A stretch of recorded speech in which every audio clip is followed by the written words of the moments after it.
Some 500 years ago, William Shakespeare wrote, "All the world's a stage, and the people merely players." In 1986, football fans of the Pacific Northwest were audience to a season of compelling plot twists and high drama.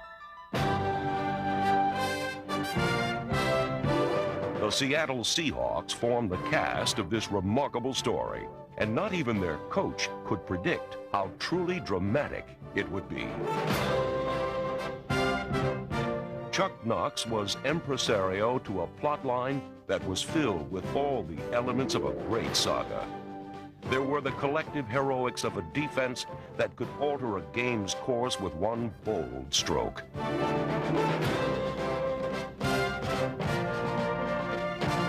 There were also individual stars, young athletes who ran farther and faster than all others. Players with heart who also made history, and men who endured bitter defeat, yet battled back to lead the sweetest of victories.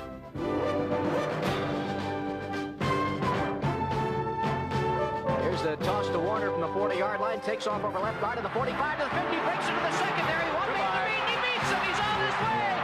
Goodbye, Denver, touchdown Seahawks, Kurt Warner! It was a season of stirring theater, a season quite unlike any the Seahawks have ever produced.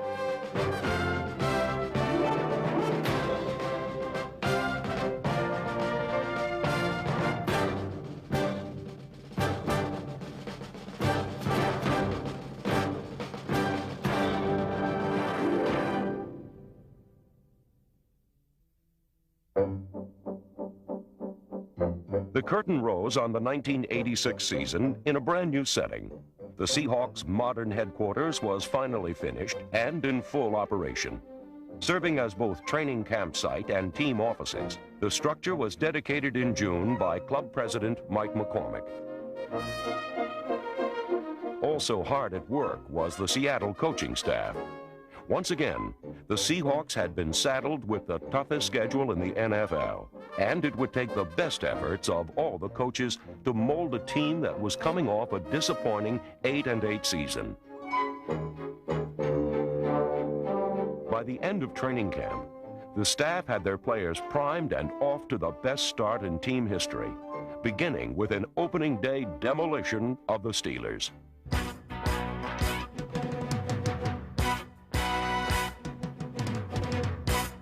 Both Seattle's special teams and defense scored points while surrendering none to Pittsburgh, as the Seahawks won on opening day for the third straight year. Quarterback Dave Craig fired 2 touchdown passes, and halfback Randall Morris dashed 49 yards for another score as Seattle breezed to a 30-0 win, the first time anyone had shut out Pittsburgh since 1982.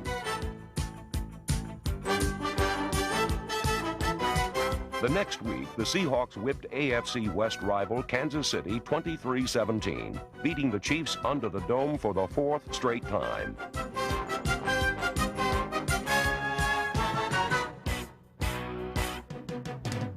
After 2 consecutive victories at home, Seattle found themselves in trouble at New England, trailing the defending AFC champions by 10 with less than 6 minutes to play. But 24 fourth-quarter points, some long-distance passes, and a blocked punt for a touchdown by rookie Patrick Hunter and the Seahawks special teams turned the tide. It erased the huge Patriot lead and gave Seattle a thrilling 37-31 comeback win.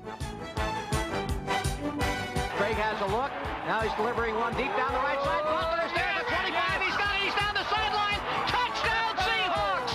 Holy smoke, do you believe it? Seattle's explosive offense had them dancing in the aisles, and one reason for this success came from a revamped offensive line. Along with 4 new starters came a new blocking system that produced immediate results. Instead of taking on a single defender, Seattle's linemen turned to combination blocking, a help-thy-neighbor approach that opened running lanes and made life easier for John Borchardt, Connie Kawhi, Kurt Singer, and tackle Mike Wilson. By doing combination blocks, you can fire off the ball because you know you've got some help. And so it allows you to come off the ball even more and attack them more than kind of being hesitant. So that works out much better. Wilson joined centers Will Grant and Blair Bush, guard Edwin Bailey, and emerging stars Ron Mattis and Brian Millard, along with a crunching young blocker in the backfield. In his first season, number 32, John L. Williams, became the best fullback in team history. He blocked brilliantly, rushed for over 500 yards, and finished third on the team in pass receptions. The balance Williams brought to the Seahawks offense was just part of an overall strategy that worked to Seattle's advantage. We like to establish the running football game, but in the back of our minds, we know that we can throw the football. We have Steve Largent, Daryl Turner, Ray Butler, Byron Franklin, Paul Scanzi, and so on. We are very confident in the fact that we can throw the football. And I'm very confident in my ability to get the football to these people. Dave Craig had every reason to pass with confidence, for Seattle's receiving corps was the deepest and most talented in franchise history.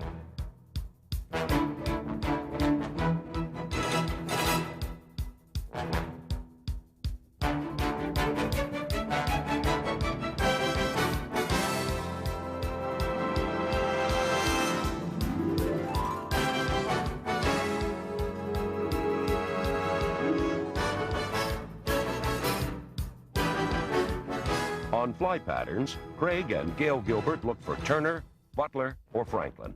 On third downs, there was Scanzi, or tight ends Gordon Hudson and Mike Tice. And in the clutch, the receiver of choice was perennial All-Pro Steve Largent.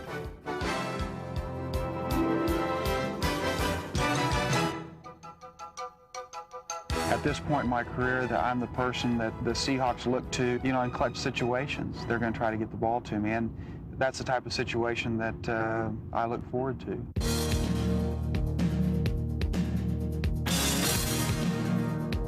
You know, the world is full of unrewarded geniuses, men with great God-given talent that never utilize it, never materializes. Steve maximizes his God-given talent. In 1986, Chuck Knox and the rest of the Seahawks watched Largent set NFL records in spectacular fashion.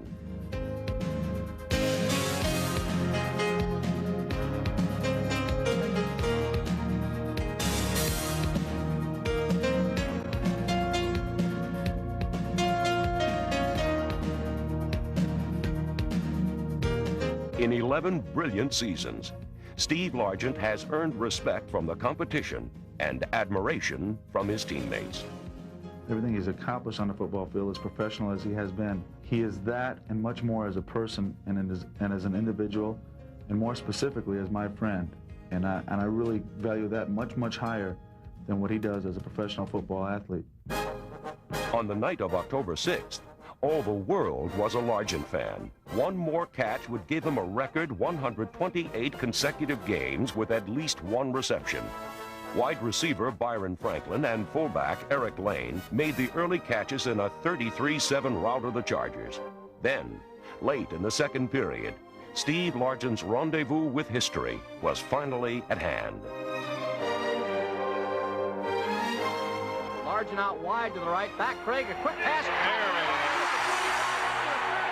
And he will do it. A new NFL record for Steve Largent. And at 7:07 here in the Great Northwest, this place will erupt. And the teammates of Steve Largent swarm onto the field to congratulate him. Someday, all significant league receiving records could belong to the most popular player the Seahawks have ever had.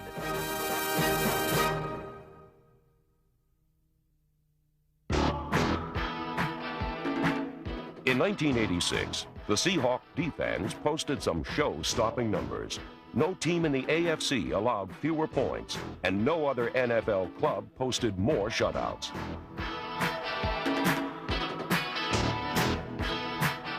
Seattle's coordinated team defense concept was just the ticket for pursuing players like linebacker Bruce Schultz. The main thing we do is you take care of your responsibility and then go help out the other way. If your responsibility is taken care of and anything you have to do out of that is just a plus. We're not a real big defense, but we like to move around a lot and out-quick the guys.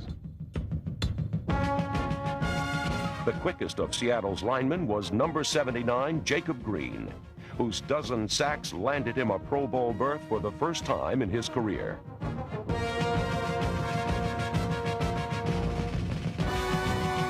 Nose tackles Joe Nash, Randy Edwards, and Reggie Kinlaw continued to pose problems for teams who tried anything up the middle. And despite nagging injuries that persisted all season, number 77, Jeff Bryant, was still a dominant pass rushing force.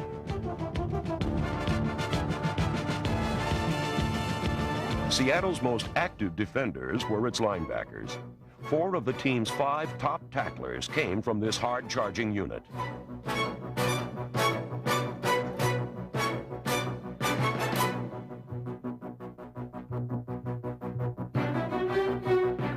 Bruce Schultz, Keith Butler, Greg Gaines, and Fred Young all had career seasons, making themselves one of the better linebacking crews ever to wear Seahawk colors. Fred Young continued to turn opponents' colors black and blue on special teams and went to the Pro Bowl for the 3rd straight year, this time on his merits as one of the NFL's most combative linebackers.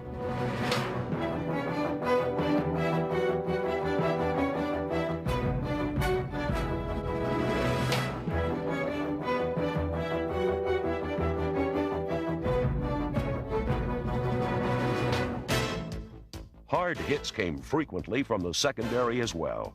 Some of the toughest shots were delivered by number 45, safety Kenny Easley, until injuries ended his season. But there was no shortage of aggressive safeties on this team. Number 21, Paul Moyer, had his best year as Easley's replacement. And first-year starter Eugene Robinson, number 41, always seemed to be exactly where the football was. Seattle boasted one of the league's most talented defensive backfields, with Kerry Justin, Gregory Johnson, Eddie Anderson, and Terry Taylor. And as the league's most seasoned cornerback, number 22, Dave Brown, continued to lead this hard-hitting secondary.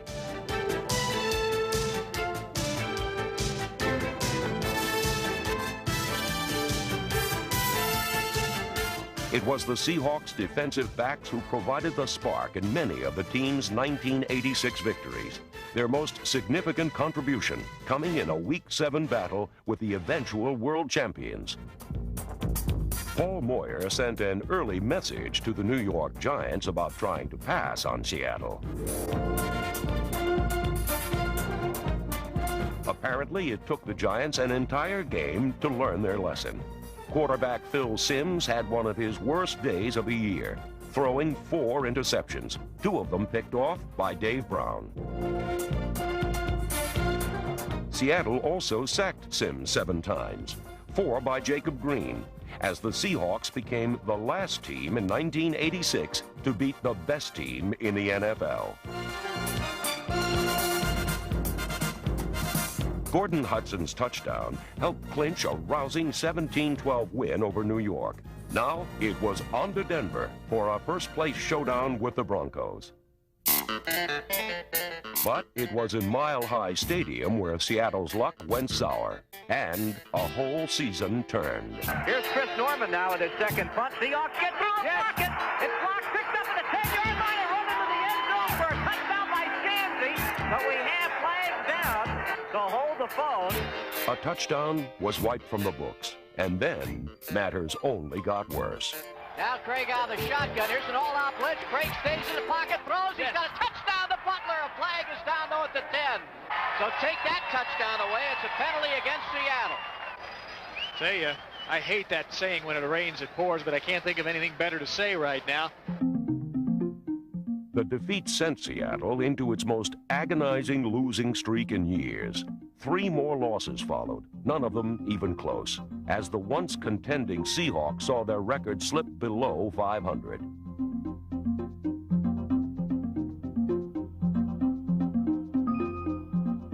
Veterans like Kenny Easley knew it was time the players took a long, hard look in the mirror. And I think that's the way you solve any problem, is the people that are directly involved in making the outcome different have a genuine concern about it. The players came with a dogged determination to turn the season around. We were more thoroughly embarrassed than our fans, and our fans were very disappointed. It was the players that took the initiative. Leading the comeback was Seattle's special teams, from punter Vince Gamache to Michael Jackson, Glenn Hyde, John Kaiser, and Sam Merriman. Their rugged play helped keep Seattle's fading hopes alive. Special teams, it's a different type of player. It is a kamikaze type.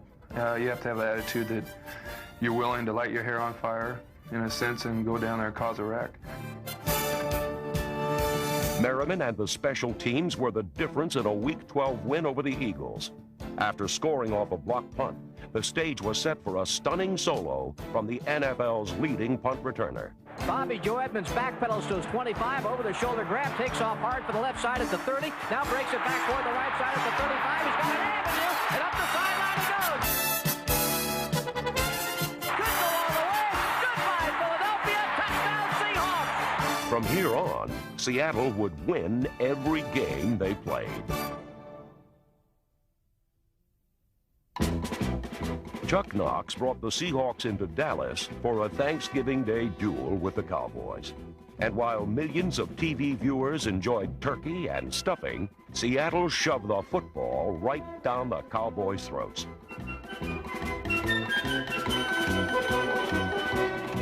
Dave Craig orchestrated one of the best offensive performances of the season, scoring 1 touchdown and passing for 2 others. By whipping heavily favored Dallas 31-14, Seattle put tears in the eyes of Texas.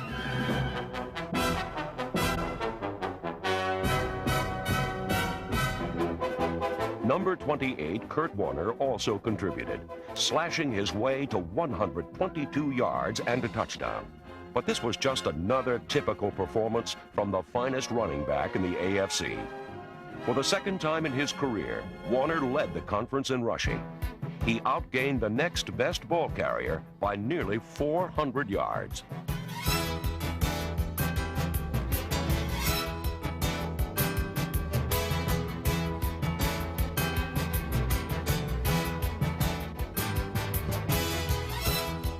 For opponents like Chargers linebacker Billy Ray Smith, playing against Warner was nothing short of a nightmare.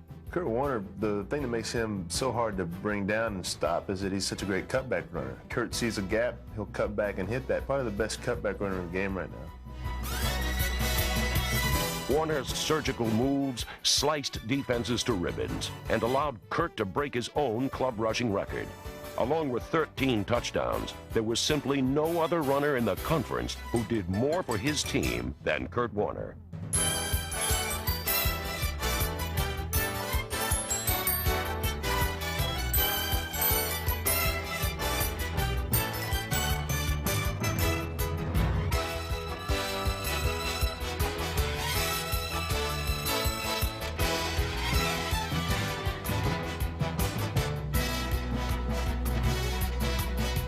Warner's All-Pro performance kept the Seahawks' late-season surge in high gear, a streak that continued on a Monday night in a game against the arch-rival Raiders.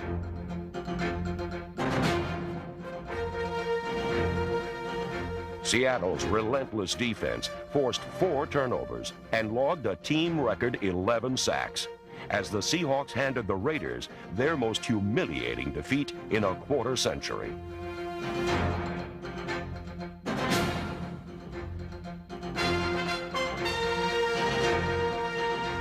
Kicker Norm Johnson booted 3 field goals, 2 longer than 50 yards, while Dave Craig's passes took the Raiders apart. Craig will operate out of the shotgun, fires to the end zone, ball is caught, touchdown Seahawks! And I mean to tell you, Craig just shot that ball. Once benched at midseason, Craig was now the undisputed leader of the offense, rallying the team with inspiring play. Over the season's final weeks, no other quarterback in football had a hotter hand than David Craig. Having easily disposed of the Raiders, Craig continued to light up the skies the following week, firing 4 more touchdowns in a 34-24 thrashing of the Chargers. The stage was now set for a season-ending showdown with a familiar foe.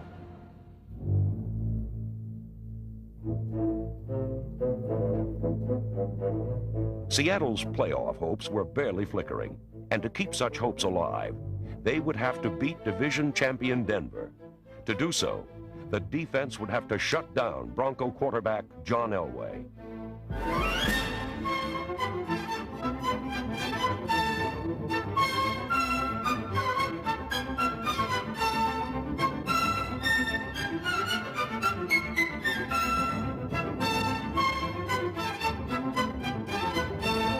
While the Broncos' attack was held in check, the Seahawk offense could do no wrong, as Seattle's acrobatic receivers caught everything Dave Craig sent their way.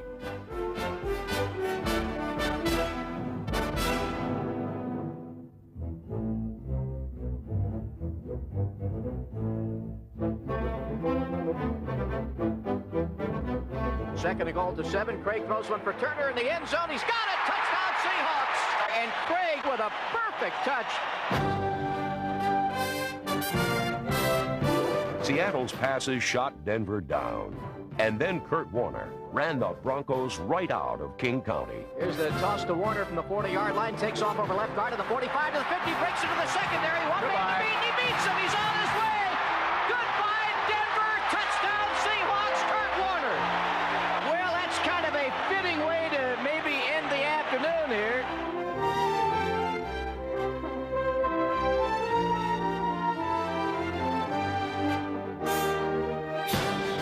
As the curtain came down on the final act of the season, there was only one team in football that had beaten both Super Bowl participants. Only one team that had triumphed successfully over the NFL's toughest schedule. Only one team that had bounced back from disaster to blow away all challengers in a rousing finish. The Seattle Seahawks knew exactly which team that was.